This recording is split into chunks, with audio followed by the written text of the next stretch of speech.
आ जाती हूँ। घोषणा पत्र नहीं था ये घोषणा पत्र देने का समय थोड़ी ना था, ये तो रिपोर्ट कार्ड दिखाने का समय था, उपलब्धियां गिनाने का समय था, अचीवमेंट दिखाने का समय था।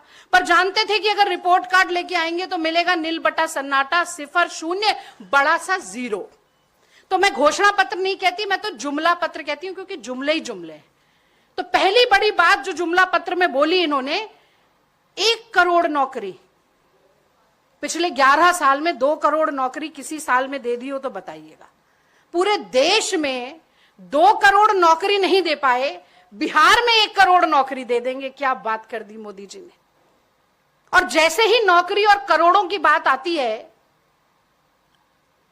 तो मुझे नाली की गैस पर पकौड़ा तलने वाली बात भी याद आ जाती है। और एक मुझे डायलॉग भी बहुत याद आता है, आपको भी शायद याद होगा, ये 2.5 किलो के हाथ वाला सनी देओल, याद है आपको? 2.5 किलो का हाथ जब पड़ता है तो उठता नहीं, उड़ जाता है। पर मैं दूसरे डायलॉग की बात कर रही हूं, तारीख पे तारीख, तारीख पे तारीख, तारीख पे तारीख। और वैसे ही उसी तर्ज में एनडीए ठगबंधन की घोषणा पे घोषणा, घोषणा पे घोषणा, घोषणा पे घोषणा। तो वो ठगबंधन जो नौजवानों को रोजगार मांगने पर लाठियों से भांजता है, वो क्या नौकरियां देगा?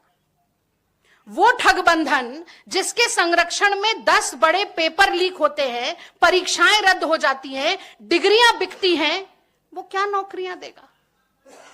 वो ठगबंधन जिसके शासन में 3 करोड़ 45 लाख रजिस्टर्ड मजदूर हो जाते हैं बिहार में, 3 करोड़ 18 लाख नौजवान पलायन करने को मजबूर हो जाते हैं, वो क्या नौकरियां देगा?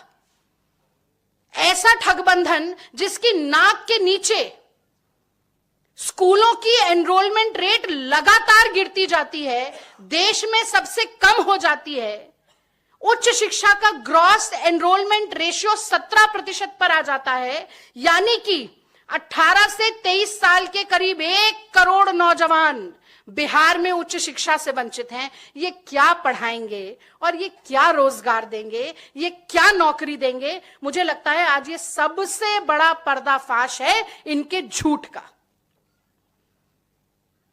कहते हैं कि हम आधुनिक शिक्षा देंगे। 17,000 सरकारी स्कूल ऐसे हैं जहां बिजली नहीं है, 86% स्कूल ऐसे हैं जहां कंप्यूटर नहीं है। और ये आधुनिक शिक्षा की बात करते हैं। आधुनिक शिक्षा का आ भी नहीं दे पाए बिहार में, 20 साल हो गए।